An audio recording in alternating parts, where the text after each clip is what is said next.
like, no, I'm not staying here till Friday. I'm getting the heck out of here.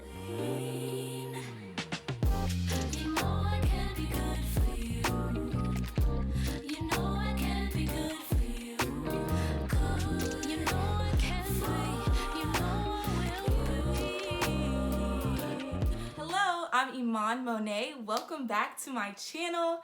In the last video we left off, I was actually on my way to the hospital after I overdosed. So in this video we're going to get right into it and we're going to start at that point. So that was August the 16th of 2019, which was a Friday. I had just overdosed and I was on the way to the hospital. My stepmom took me to the hospital. Once we arrived to the emergency room, we actually went to Baptist in Jacksonville. So once we arrived to the emergency room, when I got there, I remember when I got there, I was still, I had overdosed, so I was like vomiting, and when we got there, I was supposed to be, signing in, writing my name and everything down and things like that. And I remember just trying to write my name and everything in, and I'm literally like vomiting all over the table where I'm supposed to be signing in. I'm like spitting up all over the place, and the lady's still trying to get me to like sign my name and answer these questions and things like that, and I'm like throwing up all over the place. So I had to wait probably about an hour or so, an hour to 2 hours for a bed for the emergency room. So I was waiting to go to get a bed to go to the back.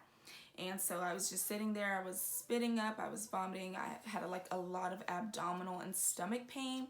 On the scale of 1 to 10, the pain probably was about a 6 to 7. Not really anything over that, but it was probably around a 6 for a majority of the time while I had the abdominal pain. And so I was waiting on a bed to go in the back. Me and my stepmom, we finally got a bed, so we were taken to the back, and I met with one of the emergency room doctors.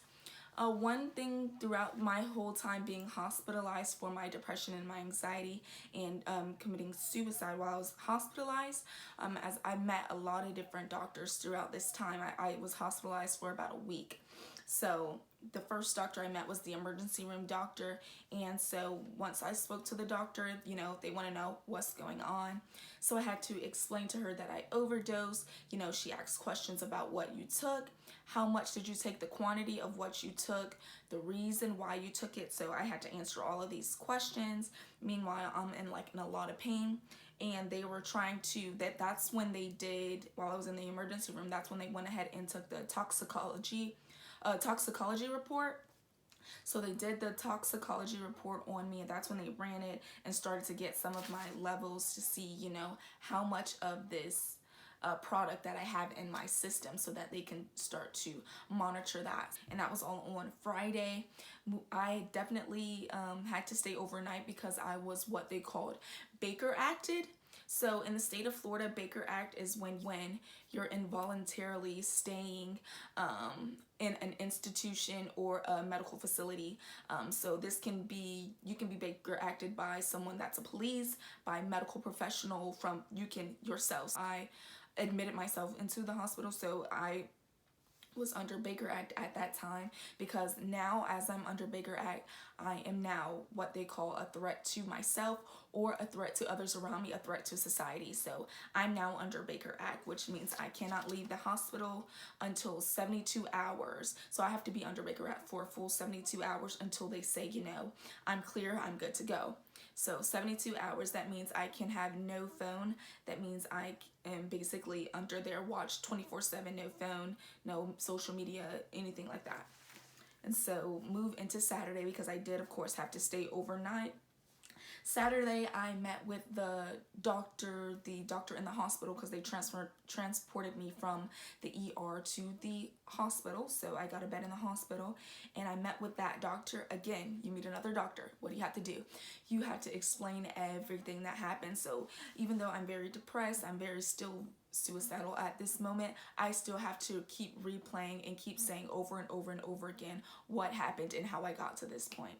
So I meet another doctor, I have to explain everything to him, and I didn't have to get my stomach pumped, but what I did have to do was take this medicine. It's called Mucomist. You guys, when I say Mucomist medication, is the most disgusting thing I've ever in my life, you guys. Mucus is so disgusting. Like the taste, it's like you take about this much. It's about this much worth of what you have to take, and that's actually a lot. You have to take this much. It's a clear, almost yellowish color, almost clear, mostly yellow. But the smell of it, it smells like sulfur or like rotten eggs or like rotting meat. Like it smells like something's rotting, or like a sulfur smell. So that's the smell of it. It's like this big you have to take, and so you have to take it every 4 hours. So so it was about 2.5 days that I had to take this every 4 hours. And so every 4 hours the nurse was coming in there, was like, I got your mucus.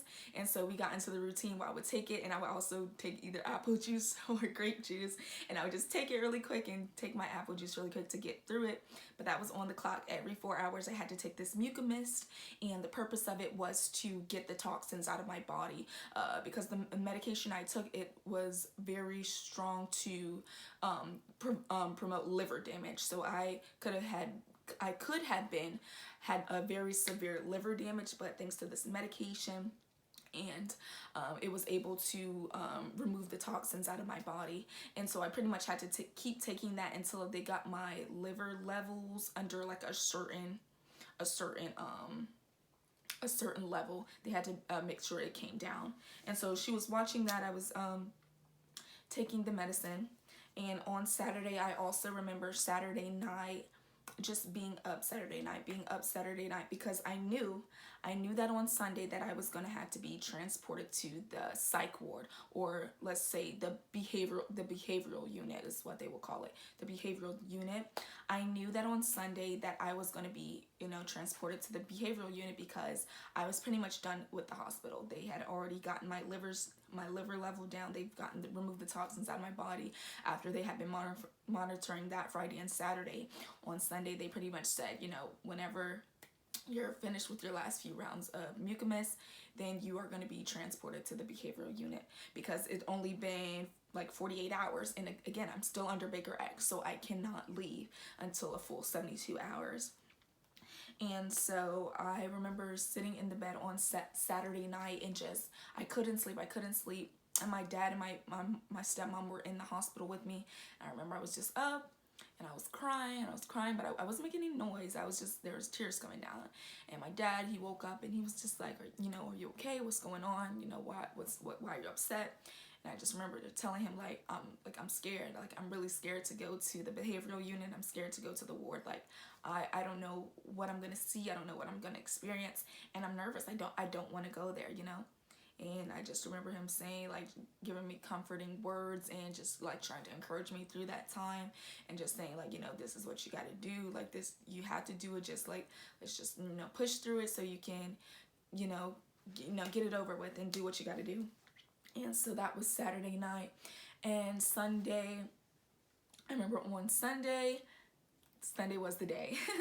So I thought I was going to be leaving Sunday morning, but they didn't have beds. I don't think they had beds at the behavioral unit yet Sunday morning.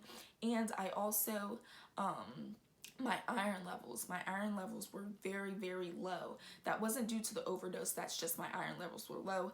And so that actually made sense, because like dealing with the depression and everything, I was sleeping a lot. So that once I knew that my iron levels was really low, it kind of made me realize that's why I was sleeping so much. That's why I had no energy. My iron levels were extremely low. And so whenever they did have a bed for me at the behavioral unit, they would not let me leave the hospital until I got my iron levels up. So they gave me like an IV with iron in it. It was like a bag of an IV with iron in it, so that they can get my iron levels up, so that they can take me over to the behavioral unit. So that was basically all Sunday morning, probably around 6, I want to say like 6 or 7. That's when I got transported to the psych, you guys. I was transported over to the behavioral unit, and how they did it, I really wasn't fond of how they did it. So they moved me from the hospital, Baptist hospital, to the behavioral unit, and I had to sit in a wheelchair. They put me in a wheelchair. It was my dad, it was one of the nurses, and I was also transported by a security guard. So it was a security guard, it was my dad, and it was a nurse. And then basically I was in a wheelchair, so that, you know, at this point, you guys, I'm under Baker Act. So they consider me a threat. I'm a threat to myself, and I'm a threat to other people in the hospital and in my surrounding areas. So I have to be closely monitored. So they're rolling me, I'm in a wheelchair, I can walk. I just remember thinking while I was in the wheelchair, I'm just like, I can walk. Like, I can walk. Like, you don't have to put me in a wheelchair. You don't have to strap me down. Like, I can walk. I can use my two legs, follow you guys, and go. But of course, that's not how it is. So I was in a wheelchair. I had a security guard who was literally like on our backs walking with us. And so we're going to the behavioral unit. When I say we went through so many doors, so many different doors, so many different locks.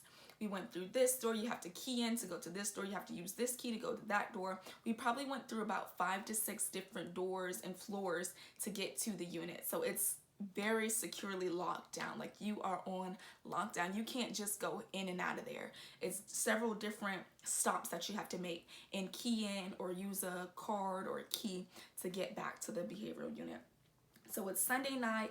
I made it to the behavioral unit, and at this point, you guys, I am just like overwhelmed. I'm emotional. I'm feeling every emotion known to man. I'm uncomfortable. I'm just not in my best space mentally. I was still, at this time, you guys, I was still very suicidal. So I'm still going through, you know, a lot of different thoughts, a lot of different feelings. And Sunday night we got to the behavioral unit and we have to check in. Basically everything that you own is pretty much taken from you.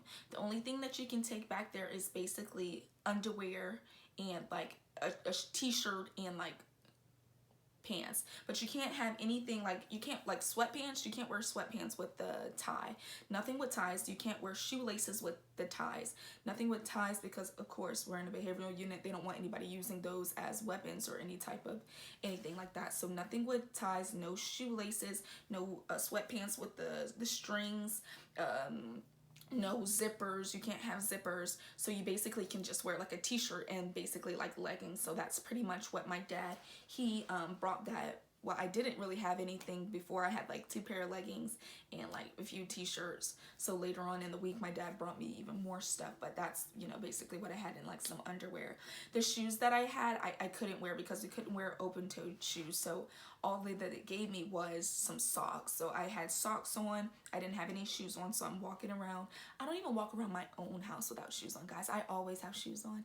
I wear slides in my house. I don't walk around my house barefoot. But anyway, they gave me some socks to put on. So I had some socks, some leggings, and a t-shirt on. And I just braided my hair into 2 pigtails. I had 2 pigtails. I braided my hair because you couldn't bring any brushes, no bonnets, nothing like that. I didn't have no bonnet, nothing. So they take everything from you, phone, everything like that. You can't have toothbrushes, lotion, none of that. You can't have any of that. And so they're signing me in after they take off my things. It's like, okay, it's time for your dad to leave. I remember my dad left. I was just distraught. He left me. I'm like, dang, I'm really, that's when it set. Like, once my dad left me with my few little bit of clothes, that's when I was like, this is really, and then they took my bag. They didn't even let me keep my bag. They gave me like a brown paper bag to put the little bit of clothes that I had in. And so my dad left, and that's when it really set in. I remember also you had to do what they called intake, and a part of the intake process was I had to go into the back with this lady, one of the nurses there in the behavioral unit, and I had to be strip searched. So I didn't have to completely come out of my clothes, but I did have to take my shirt and pull my pants all the way down. I didn't have to take my underwear off, but I did have to shake them, and I had to pull my bra and everything up like that. So I'm going through this, and she's like telling me to take my stuff off, take everything off. And I remember I was just crying. I was crying. She was like, I'm so sorry that you have to do this, but you know, it's part of the thing. So I basically was strip searched. She had to check, make sure I didn't have anything. Again, we're going into a behavioral unit. Everything is closely monitored. Your every move is closely monitored. So they wanted to make sure I'm not bringing anything in here that is a danger to the other people in here, or that will potentially be a danger to me. So I'm strip searched, and then we come out of the room, and then I go into another room with her, which is like the office where they basically do the therapy sessions at or whatever. But there's nothing in there but a computer and like 2 chairs and then just white walls everywhere. And so I go into this other room, and then this is going to be the third person that I have to say, how did I get here? So I have to tell the story again. At this point, guys, I'm so emotional. I'm still crying. I'm trying to keep it together. I'm like, you know, trying to keep it together, trying to stay strong. And then again, I have to tell my story. How did I get here? What made me do what I did? What did I take? How much did I take? Why did I have to go over it again. So I have to constantly repeat this story several times throughout the week. So I'm telling the nurse, and so she's basically just doing an intake and getting everything down for the doctor. So this is Sunday night, and now at this point, Sunday night, I'm exhausted. I was at the hospital all morning taking my iron and everything like that. Got transported, went through all the intake and everything like this. So it's probably around 8 o'clock like that. And then I found my room. I met my roommate. My roommate was actually, we had roommates, and my roommate was actually quite close in age. We were pretty much close in age. And so it was another young girl, real close in age. She was very, very quiet. She barely said anything unless I said something to her. She was not talking. She was just like, literally, like, she would just be like sitting on the bed like this, guys. And if she wasn't sitting on the bed like this, she was laying down on the bed and just, and would not say a word. That was my roommate. I was kind of, she was cool. So she didn't bother me and didn't really bother her. Said, hey, how you doing? Do you want to go here, there, whatever. I was just trying to get in and out. So that was Sunday night. I got a good night rest on Sunday because I was exhausted. I pretty much cried myself to sleep Sunday night because I was just tired. I was exhausted. I was just over everything. And I just was like, just take me home. I'm tired of being in the hospital. I don't want to be here anymore. And so now let's go ahead and move to Monday. Monday morning is Monday morning now. This is where I'm no longer on Baker Act. So the Baker Act has been lifted. I can go home, right? So you think, right? So I meet with the doctor. I meet with the psychiatrist. I'm not going to say his name because I was not very fond of him. But I meet with the psychiatrist and I talk to him, explain everything that's going on. The psychiatrist, his way of therapy, I really did not care for, or the methods that he used to talk, I didn't care for because he brought up a lot of different, the method that he used, I really wasn't okay with. He was very aggressive towards me, and I really didn't like the way he spoke to me and things like that. It really made me uncomfortable, but that was the doctor that I had to speak with because that was the doctor that was assigned to the unit. And so I would talk to the doctor, explained everything that's going on, and I just remember him just explaining to me that, you know, the Baker Act is over, but I would like for you to stay longer because I think you need a little bit more time here. Excuse me. He was just saying, like, I think you need a little bit more time here, and the unit, I don't think you're ready to go home because of you actually made an attempt. You actually made an attempt to end your life. So you obviously need a lot more care. You need a lot more supervision. And I'm not ready to release you. And at this point, I'm not on Baker Act anymore. So if I wanted to leave, I could leave. But I just remember we had 2 visitations. We had 2 visitations, a morning and like an afternoon visitations where our parents could come for, I believe, an hour. It was in like the morning, I think was like 40 minutes, and then the afternoon was like an hour and a half. Yeah, I think like the morning was probably like 40 to 45 minutes, and the afternoon was like an hour and a half where we get to have visitors. And so I remember talking to him that morning, and then that afternoon my dad came to visit me in the ward, and he was just talking to me. My dad came every time we had visitation. He was there morning sessions and afternoon sessions every single day. So I'm so grateful for that because that really helped me get through it. I remember that afternoon, the morning after I was talking to my dad, and I'm just like, you know, I don't want to sign the paper, because there's a paper that you have to sign after your Baker Act saying that I know that I'm no longer on Baker Act and I'm voluntarily staying here. I'm staying here because I want to. This is my choice to stay here. And you have to sign and date it and saying, you know, you're not being held against your will, basically. And so I was talking to my dad, and I was just telling him, like, I'm not signing that paper. Like, I don't want to be here. I'm ready to go. This is not going to help me. Being in here is not going to help me. If anything, this is making everything worse. I don't want to be here. I just want to go home. I don't like being here. And so my dad was basically saying, like, at this point, like, my dad and my stepmom, like, they were so, like, in shock of what happened. And so, like, I don't know what else to do. Like, do what the doctors are saying do, because we don't know. Like, we don't know what's going to help you. We've never experienced this. We never went through this. We don't know what's going to help you. There's doctors here that are here to help you. So basically do what the doctors say. And that's really all that my parents knew. They didn't know anything else. So they're just like, you got to stick through it. If the doctor thinks you should stay, then you should stay. Don't try to go against what they're saying. So I'm like, you know what? Whatever, I'll just sign. And I was like, okay, well, maybe I'll stay like 2 more days. I'll sign, and then I'll just be here Tuesday, and then I'll leave. Or then maybe I'll just be here Wednesday, and then I leave. And then that was kind of the thought that I had behind that. So let's go ahead and move into Tuesday and Wednesday. I'll just kind of tell you how the days went at the psych. So you wake up, depending on when you wake up, it's not like a certain time you have to be up or anything, but they start serving breakfast around, I believe they serve breakfast at like 9:30. So I would normally get up I probably would normally wake up like at 7, because I just wanted, you know, I wanted to get up. Like, I wanted to be up. I didn't want to lay in bed the whole time, because my whole thing was like, let me make sure this doctor knows that I'm good enough to go home. Like, I don't have to stay here. So I didn't want to lay in bed all day. So I would get up at like 7.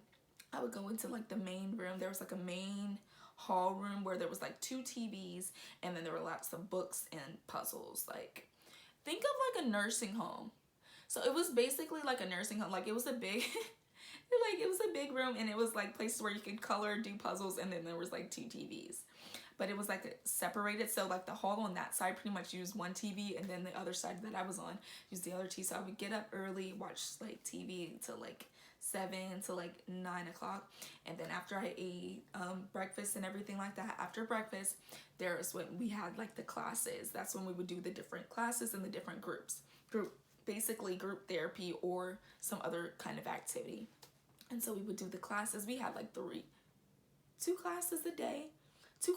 So we would do the little class, and then we would have a break, and then we would do another class, and then we would have a break. And then after that break, that's when, we would do a class, we would have break, then we would have visitation, that morning visitation. After visitation, then we'll do another class, and then break, and then it'll be lunch. And then after lunch, that was our free time. And then we'll have dinner, and then you'll have more free time. And then later at night, you'll have a snack. So after snack, the day was pretty much over after this nighttime snack or whatever. Snack probably was around 8. So the day pretty much started with their activities that they had was from like 9 to like 8. So you're pretty busy throughout the time, but that's if you go. Everything in there is voluntary. You don't have to go to any of the classes. You don't have to get up to go eat breakfast. You don't have to do anything. But I did those so that the day could go by faster, and I did those so that, hey, the doctor can see Iman's doing everything. She's going up, she's going to the classes, she's participating in the groups, she's going to the therapy, she's doing the different things. And some of the group sessions, like, I really felt like they were so pointless, guys. Literally, like, so I remember one group session that we had, literally we just painted. And I don't know if that was just to kill time or what it was for, but it was like when the doctor spoke to my parents and everything like that, he made it seem like me going to those group sessions and everything like that was basically going to make me do like a freaking 360.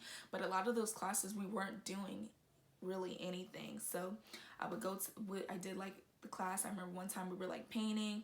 One time we were saying how we would be productive for that day. And one time we were just doing, it wasn't, I didn't need to stay for that, honestly, was what I'm trying to say. So basically Tuesday and Wednesday, I'm basically just trying to do everything that I can so that I can get out of there. And so every day you would meet with the doctor once a day. So every single day, Tuesday I met with the doctor, Wednesday I met with the doctor, and by Wednesday I'm thinking I can go. I'm thinking like the doctor is gonna say, Iman, you're good to go. But he was like, no, I don't think you're gonna be about to go. I think you need to stay, at least stay. He was like, at least stay till Friday. And I remember him saying that. I'm just like, I'm not staying here till Friday. This was Wednesday. This is when, after I spoke with the doctor, he was basically like, you're gonna be here till Friday. I remember talking to my dad, and I was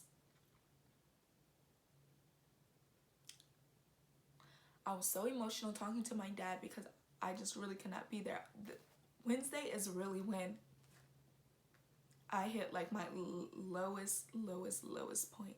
Like talking to my dad, and something like he was saying like, I'm probably gonna have to be in there till Friday, and I explained that to him. And after he was there for like the hour and 30 minutes for the second time that day, he left. And once he left, it was like the time was up for him to go, so he was about to leave. And I just remember walking down the hallway to go back to my room. And this was literally like, I had like an out-of-body experience. Like, I know that's probably cliche to say, but I had an out-of-body experience. Like, I hit the corner, like he left out this door, the door's right here, and then like the hallway's right here, and then my room's like all the way down here. So he hit the door and I'm right here, and I just remember literally as I turned my body to go down the hallway, it's like my whole body like left out, like my soul left out of my body, and I'm walking down the hallway. It seemed like the hallway was like this, and it said, and it grew like so long, and it seemed like it took me like a mile and a half to get to my room. And so like literally and then I remember my eyes started filling with tears, so I could barely see.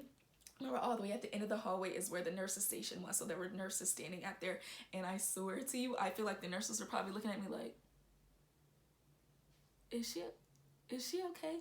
I couldn't see them because my eyes was filled with tears, and I'm trying to walk down this hallway, but it's like my feet are not picking up off the ground. Like, it's like I can barely pick my feet up off the ground, and I just remember like my eyes are filled with tears. Feel like my soul has left my body.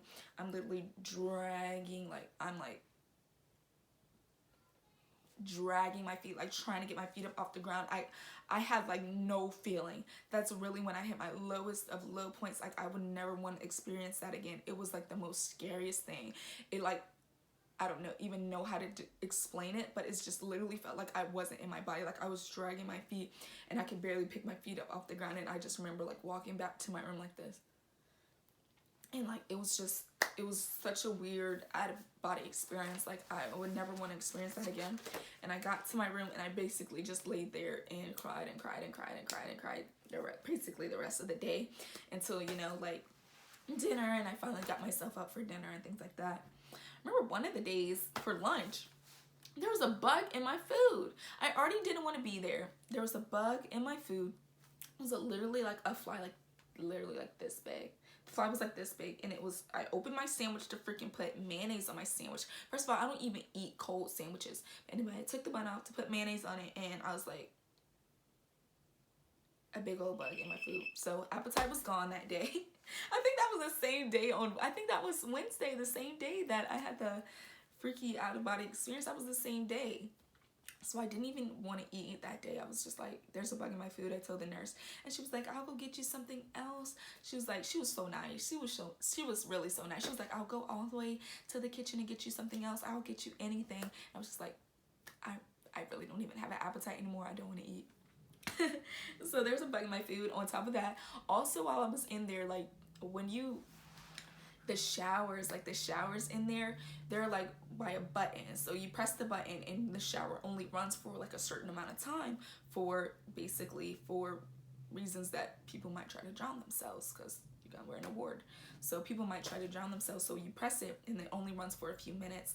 And so that was something that I had to deal with. So like, oh God, the shower's depressive, and it runs for a few minutes, and then it's off. And it runs for a few minutes, and then you still got soap and everything on you, and then you gotta press it again, and then you wipe it off, and then you still got soap over, you gotta press it again. oh, like everything in there just made me so mad. And then I also like, we had to wear them during socks. My dad finally was able to get me some shoes that I could wear in there that were safe for me to wear in there, that were approved. But everything else, you had to wear those socks. So we would go, sometimes we would have activities outside. It wasn't really outside. It was like this, it was the bottom part of a parking garage. It was the bottom part of a parking garage, and all around it was fenced in. It was all fenced in, and like out of the fenced in area, it was like some trees, but on the other side of the trees, it was like a lake, and there was the bridge. If you know where Baptist is downtown, you know that bridge right there, the Fuller Warren Bridge. Anyway, it's by the Fuller Warren Bridge. So if you look through the trees a little bit, then you can see the water, you can see the bridge. But that was our that was our going outside, that was our getting our fresh air. But we're literally completely caged in. You can't just go out free, of course, but we're completely caged in. And so we would go out there, and I would have these socks on, and I remember I wanted to take a shower that night, and I was asking for a towel and everything to take a shower, and they were like, oh, you can't take a shower tonight, you have to take your shower in the morning. I was just like, what? Yeah, so I couldn't take my shower that night. I had to take my shower in the morning. You can't take showers at night. They said you can't take showers because people are sleeping and you don't want to wake someone up from sleeping. And I was just like, whatever. You can't wake someone up from sleeping, so can't take your showers at night. It was just a list of things of why I didn't want to be there. And then Friday, I finally got to go on Friday. Thursday night actually was the first time I ever experienced sleep paralysis. I had sleep paralysis for the first time in the psych ward, and that freaked me out because I've never had sleep paralysis before. I don't know if anybody have ever had it with this sleep demon, but I seen the sleep demon and I had sleep paralysis on Thursday night. That freaked me the heck out. I never experienced that. But anyway, I had sleep paralysis on Thursday night. Friday, I was finally able to be let out of the psych ward. So I had spoke with the doctor. He's really said, well, I really would like for you to stay here on Monday, but I'll let you go now. I was like, you got me messed up if you think I'm gonna stay here the whole weekend. He was like, I really would like for you to stay until Monday, but I'll let you go on Friday. In the next video, I'll get into what happens next, because you can't just leave. You have to have a plan of what you're gonna do after you leave. So you have to have like a psychiatrist set in place, or like a therapist set in place, or with an appointment. You have to have some type of appointment set up for when you leave. You can't just leave without a plan. They won't let you go. So I found a place for me to go with follow-up therapy, with follow-up care after, so that I could be discharged from the unit. So on Friday, I was finally discharged. I was able to go. Thank God I had made it through a week in the psych ward. All that happened during the week. I met with a doctor. They started me on antidepressant. So they started me on an antidepressant. And while I was in the psych ward, that's when they diagnosed me with chronic major depressive disorder. So while I was in there, the doctor diagnosed me with chronic major depressive disorder, and so they started me on antidepressants. And then I basically really got started with that Thursday and Friday, and by Friday they were letting me on my way, because I had, you know, my therapist lined up for what, you know, my follow-up. So once I had that together, they were like, you know, you're good to go, you can leave. So in the next video, I'm going to get more into the follow-up care. What happened after I left the psych? Where did it go from there? How did the antidepressants help me? How did they affect me? I'm going to go get into all of that on the next video. So you want to stay tuned.